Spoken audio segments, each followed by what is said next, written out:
बिस्मिल्लाहिर्रहमानिर्रहीम। अस्सलाम वालेकुम नाज़रीन। आज की इस वीडियो में मैं आपको बढ़े हुए हिप्स का साइज कम करने के लिए बहुत ही जबरदस्त, आजमूदा और आसान सा नुस्खा बताऊंगी। बढ़े हुए हिप्स हमारी खूबसूरती को बुरी तरह मुतासिर करते हैं। बढ़े हुए हिप्स की वजह से हमारा जिस्म बेडोल हो जाता है। घरेलू कामकाज में भी दुश्वारी का सामना करना पड़ता है।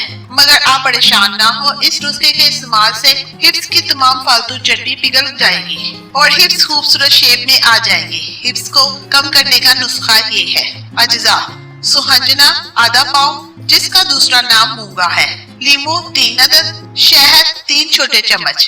तरकीब तैयारी और तरीका इस्तेमाल: सहंजना को पीस कर इसमें 3 अदद लीमू का रस शामिल कर लें और फिर 3 छोटे चम्मच शहद मिलाकर अच्छी तरह से हल कर लें और फिर फ्रिज में रख लें। रोजाना 1 चम्मच सुबह और 1 चम्मच शाम को इस्तेमाल करें। सिर्फ 3 हफ्तों के इस्तेमाल से ही आपके हिप्स में नुमाया कमी आना शुरू हो जाएगी। हामला खवातीन इस नुस्खे के इस्तेमाल से परहेज करें।